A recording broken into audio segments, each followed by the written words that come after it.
மாண்பு உறுப்பினர் சேகர்பாபு. மாண்புமிகு பேரவைத் தலைவர் அவர்களே வணக்கம். கடந்த 1/9/2016 இதே அவையில் கேட்கப்பட்ட கேள்விக்கு கிளைபேக்டரி மற்றும் பிஆர் கார்டன், கல்யாணபுரம், எல்லிஸ் நகர் ஆகிய திட்டப்பகுதியில் இருக்கின்ற குடிசை மாற்று வாரிய குடியிருப்புகள் சிதறமடைந்திருக்கிறது என்ற கேள்விக்கு இன்றைக்கு கல்யாணபுரம் பகுதியை PMAY எனப்படுகின்ற திட்டத்தின் கீழ் அடுக்குமாடி குடியிருப்புகள் கட்டுவதற்கு அனுமதி அளிக்கப்பட்டிருப்பது வரவேற்கத்தகுந்தது.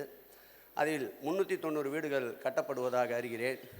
14 அடுக்கு மாடி குடியிருப்புகள் கொண்டதாக இருப்பதால் அந்த பகுதி இட நெருக்கடி மிகுந்த பகுதி. அந்த பகுதியிலே குறைந்தபட்சம் ஒரு 8 அடுக்கள் இருந்தால்தான் அந்த மக்கள் பயன்பெறும் வகையில் அமையும் என்பதாலும், அது மட்டுமல்லாமல் அவர்கள் புதிதாக வீடு கட்டுகின்ற பொழுது மாற்று இடம் வழங்கப்படாததால் வாடகை அதிகமாக கொடுத்து ஓராண்டு 2 ஆண்டுகள் என்று குடியேற வேண்டிய நிலைமை இருக்கின்றது. குடிசை மாற்று வாரியத்தில் 8000 ரூபாய் தான் அதற்கு ஒதுக்கீடுகிறீர்கள். கூடுதலான தொகை ஒதுக்கீடு செய்ய வேண்டும் என்ற கோரிக்கையும் வைத்து, அதேபோல் 2016, 17, 18 ஆகிய 3 ஆண்டுகளில் சாலையோரங்களில் வசிக்கின்ற மக்களுக்கு மாற்று திட்ட பகுதியில், பெரும்பாக்கம் பகுதியில் குடியிருப்புகளை ஒதுக்க வேண்டும் என்ற கோரிக்கையை வைத்தேன்.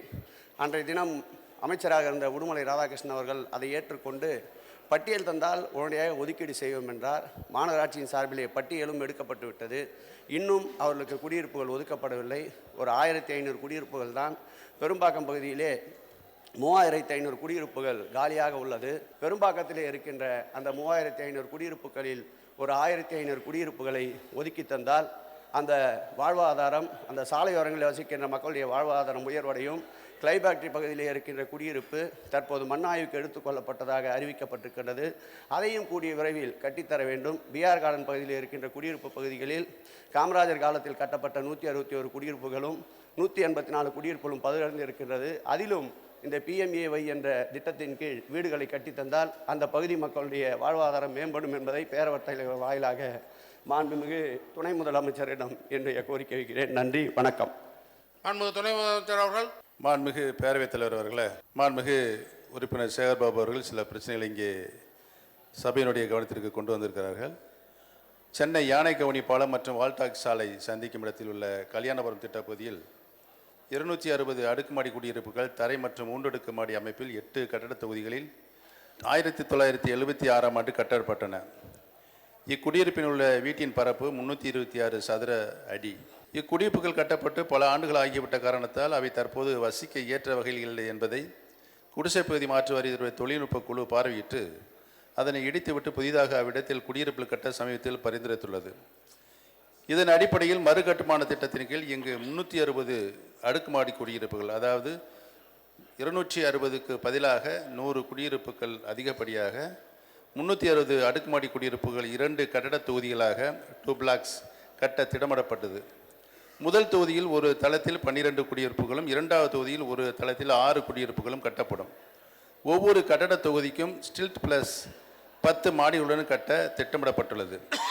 இதில் ஒரு வீட்டின் பரப்பு 400 சதுர அடி, 326 சதுர அடிக்கு பதிலாக 400 சதுர அடி ஆக இருக்கும். இந்த திட்டப்பகுதியில் 10% பூங்கா மற்றும் திறந்தவெளி மேம்பாட்டிற்கு என்று 7% இடம், இதர பொது வசதியிலான நியாய விலைக்கடை, பாலர் பள்ளி மற்றும் கடைகளுக்கென ஒதுக்கீடு செய்யப்பட்டுள்ளது.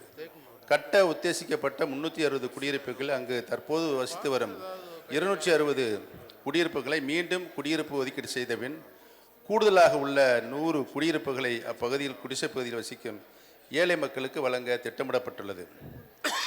சென்னை பெருநகர வளர்ச்சி குழுமத்தின் மேம்பாட்டு வளர்ச்சி விதியின்படி இத்திட்டப்பகுதியில் 12 மாடி குடியிருப்புகள் அதிகபட்சம் 60 மீட்டர் உயரத்துடன் ஸ்டில் பிளஸ் 19 மாடிகள் கட்ட அனுமதி அளிக்கலாம். இருந்த போதிலும் திட்டத்தின் துவக்க கட்டத்தில் ஒரு குடியிருப்பு ரூபாய் 13.32 லட்சம் செலவில் 396 அடுக்குமாடி குடியிருப்புகள் 2 தொகுதிகளாக ஸ்டில்ட் பிளஸ் 15 மாடிகளுடன் 400 சதுர அடி பரப்பில் குடியிருப்புகள் கட்ட முடிவு செய்யப்பட்டது. பின்னர் ஒரு குடியிருப்பு ரூபாய் 13.47 லட்சம் செலவில் 364 அடுக்குமாடி குடியிருப்புகள் 2 தொகுதிகளாக ஸ்டில் பிளஸ் 14 மேம்பாட்டில் கட்ட மாற்றம் செய்யப்பட்டது. எனினும் மாண்புமிகு உறுப்பினர் சேகர்பாபு மற்றும் பொதுமக்களுடைய கோரிக்கையை ஏற்று அதிக மாடி தளங்களை குறைத்து 14 தற்போது 10 மாடிகளாக 360 அடுக்குமாடி குடியிருப்புகள் 4 தொகுதிகளாக கட்ட முடிவு செய்யப்பட்டுள்ளது. இதன்படி ஒரு வீட்டினுடைய கட்டுமான தொகை 13.70 லட்சம் ஆகும். இத்திட்டப்பகுதியில் மற்றும் அதனை சுற்றியுள்ள பக்கிங்காம் கால்வாய் பகுதியில் வறிய நிலையில் உள்ள சுமார் 100க்கும் மேற்பட்ட குடும்பங்கள் வசித்து வருகின்றன. தற்போது கட்ட திட்டமிட்டுள்ள 360 அடுக்குமாடி குடியிருப்புகளில் கால்வாய் கரையில் குடிசைகள் வாழ்ந்து வரும் 100 குடும்பங்களை கூடுதலாக குடியமர்த்த ஏதுவாக அமைகிறது. மேலும் இத்திட்டப்பகுதியில் மாண்புமிகு உறுப்பினர் சேகர்பாபு அவர் கோரியபடி ஸ்டில் ப்ளஸ் 8 மேம்பாட்டில் திருத்தியமைக்கப்பட்டால் 72 குடும்பங்களை குடியமர்த்துவது குறைந்துவிடும். ஒரு வீட்டினுடைய கட்டுமான செலவு 13.70 லட்சத்திலிருந்து 14.30 லட்சமாக உயர்ந்துவிடும். இது மட்டுமின்றி வடசென்னை பகுதியானது மிகவும் மக்கள் தொகை நெருக்கமாக உள்ள பகுதியானதால் இப்பகுதி குடிசை வாழ் மக்களை குடியமர்ப்பு செய்ய நிலங்கள் கிடைப்பது மிகவும் அரிதாக உள்ளது. எனவே குடிசை பகுதி மாற்று வாரியத்தின் வசம் இருக்கும் நிலப்பகுதியில் அதிகப்படியான குடியிருப்புகள் கட்டுவதால் வறுமை கோட்டிற்கு கீழ் வாழும் குடிசை பகுதி வாழ் மக்களை கூடுமான வரை அதிக எண்ணிக்கையில் மறு குடியமர்ப்பு செய்யலாம் என தெரிவித்துக் கொள்கிறேன்.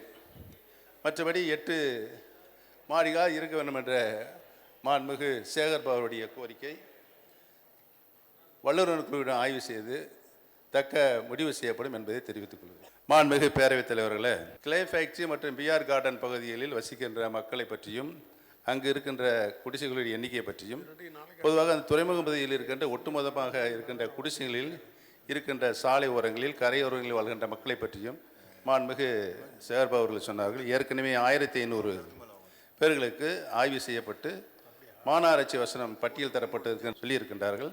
அந்த பட்டியலை குடிசை மாற்று வாரியத்தின் மூலமாக பெறப்பட்டு ஆய்வு செய்யப்பட்டு பெரும்பாக்கம் பகுதியில் இருக்கின்ற காலி மனைகளில் அவருக்கு தகுதிக்கு ஏற்ப இடவசதி செய்து தரப்படும் என்பதை தெரிவித்துக் கொள்கிறேன். இந்த வீடியோ உங்களுக்கு பிடிச்சிருந்தா ப்ளீஸ் லைக் அண்ட் ஷேர் பண்ணுங்க. மறக்காம எங்க சேனலை சப்ஸ்கிரைபும் பண்ணுங்க.